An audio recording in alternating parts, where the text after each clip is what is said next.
دینی اور دنیاوی معلومات کے لیے اس چینل محمد اسامہ شاہ الوی کو سبسکرائب کریں۔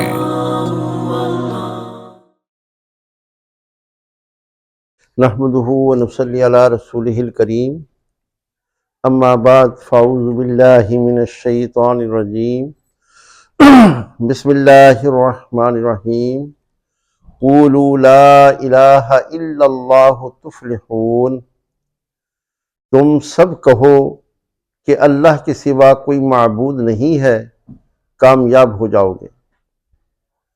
پچھلے 2-3 دن سے کلمہ شریف کی تشریح بیان ہو رہی ہے، اور اس میں نے بتائے تھے کہ کلمہ کے فرائض، اصول کہ صحیح کر کے پڑھنا اور سمجھ کے پڑھنا، اور اس کے ساتھ ایک سانس میں پہلا جز ایک سانس میں پڑھنا، لا الہ الا اللہ، یہ ایک سانس میں پڑھنا۔ محمد الرسول اللہ اس کو الگ سانس میں پڑھ سکتے ہیں، اور جب کوئی کہے کہ کلمہ شریف پڑھیں تو پڑھنا، یہ بھی اس کا اصول ہے۔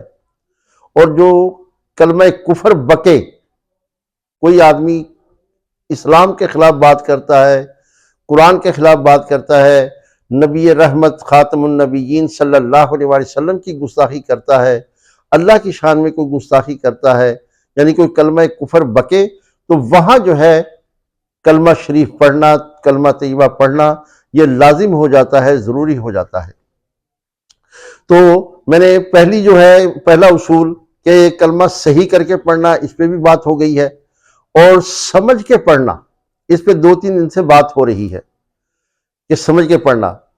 اس میں ایک بات تو یہ ذہن میں رہے کہ اس کا ترجمہ ہم کرتے ہیں لا الہ الا اللہ، نہیں ہے کوئی معبود اللہ کے سوا۔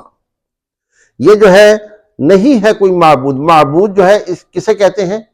جس کی عبادت کی جائے، جس کی عبادت کی جائے وہ معبود۔ میں نے کل بتایا تھا کہ دنیا میں بہت سارے لوگوں کی عبادتیں ہوتی ہیں، کوئی بتوں کی عبادت کر رہا ہے، کوئی گھوڑے کی، کوئی خچر کی، کوئی گائے کی، کوئی کسی چیز کی، کوئی کسی چیز کی۔ ہندوؤں کے جو ہے سننے میں آتا ہے کہ تقریباً کروڑوں کے حساب سے تو ہندوؤں کے خدا ہیں۔ وہ اصل میں وہ ان چیزوں کی عبادت نہیں کرتے، وہ شیطان کی عبادت کرتے ہیں۔ شیطان کی بات ہے، وہ شیطان کی بات ہے۔ اور مسلمان اللہ رحمان کی عبادت کرتے ہیں۔ عبادت کی وضاحت ہو رہی تھی کہ عبادت کسے کہتے ہیں۔ عبادت کا معنی ہوتا ہے ماننا، میں نے کل وضاحت کی تھی، ماننا۔ اور میں نے کل یہ کہا تھا کہ شیطان کہتا ہے کہ نماز نہ پڑھو، ہم نے اس کی بات مان لی، نہیں پڑھی نماز، تو یہ شیطان کی عبادت ہو گئی۔ اللہ رحمان فرماتے ہیں نماز پڑھو، ہم نے نماز پڑھی، تو یہ اللہ کی عبادت ہو گئی۔ ہمارے پیارے آقا کا حکم ہے کہ اللہ کے سوا کسی کو سجدہ نہ کرو، ہم نے اللہ کو سجدہ کیا، یہ اللہ کی عبادت ہو گئی۔ اور اگر کسی نے اللہ کے علاوہ کسی فرعون کو، نمرود کو، کسی انسان کو سجدہ کیا تو یہ شیطان کی عبادت ہو گئی، کیونکہ اس نے شیطان کی عبادت کی ہے، شیطان کی بات مانی ہے اس نے۔ عبادت جو ہے یہ 3 قسم کی ہے، 3 قسم کی۔ کیسے؟ یہ میں آپ کو ایک مقدس پیارے الفاظ بولوں گا، آپ کو پتہ چل جائے گا۔ ہمارے پیارے آقا رسول اکرم صلی اللہ علیہ وآلہ وسلم جب اسی جسم اور اسی روح کے ساتھ آسمانوں پر گئے تو اللہ جل جلالہ نے فرمایا کہ بھائی میرے گھر آئے ہو، کیا لے کر آئے ہو؟ جب کسی کے گھر جاتے ہیں تو تحفہ لے کے جاتے ہیں، کیا تحفہ لائے ہو؟ تو پیارے آقا رسول اکرم خاتم النبیین نے جو تحفہ پیش کیا، اللہ تعالیٰ بڑے راضی ہوئے، بڑے ہی راضی۔ ویسا تحفہ کوئی دے ہی نہیں سکتا تھا۔ وہ کیا تحفہ تھا؟ وہ تحفہ تھا، ہمارے پیارے آقا نے فرمایا، عرض کی، التحیات للہ والصلوات والطیبات۔ التحیات میری قولی عبادات، للہ اے اللہ تیرے لیے، والصلوات میری جسمانی عبادات، اے اللہ تیرے لیے، والطیبات، میری مالی عبادات اے اللہ تیرے لیے۔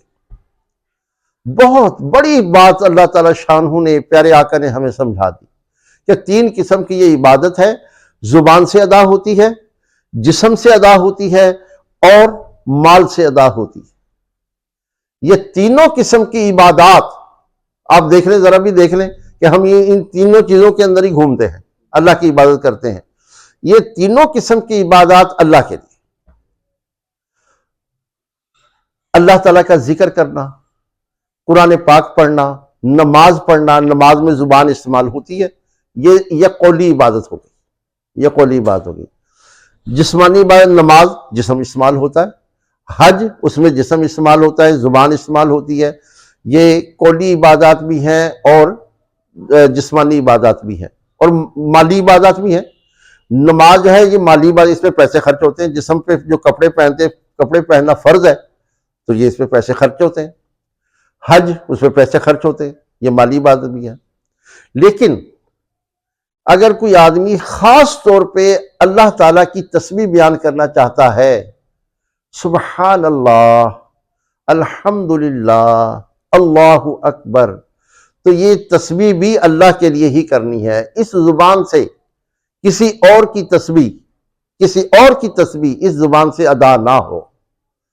پھر یہ سوال ہو سکتا ہے کہ پیارے آقا رسول اکرم صلی اللہ علیہ وآلہ وسلم کے لیے ہم درود شریف پڑھتے ہیں تو یہ تو حضور کے لیے درود شریف نہیں بھائی، یہ بھی اللہ تعالیٰ کا ذکر ہے۔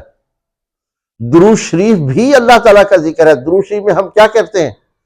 اللہم صلی علی محمد وعلی آل محمد، ہمارے پیارے آقا پر اے اللہ رحمت نازل فرما۔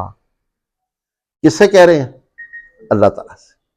یہ بھی اللہ تعالیٰ کا ذکر ہے، درود شریف بھی اللہ تعالیٰ کا ذکر ہے، اور یہ دعا ہے پیارے آقا رسول اکرم صلی اللہ علیہ وآلہ وسلم کے لیے۔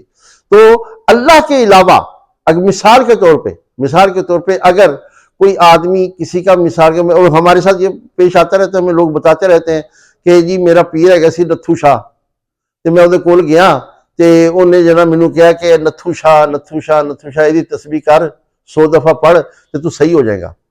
میں نے پھر اسے سمجھایا، میں کہ یہ کیسی بات کرتے ہیں؟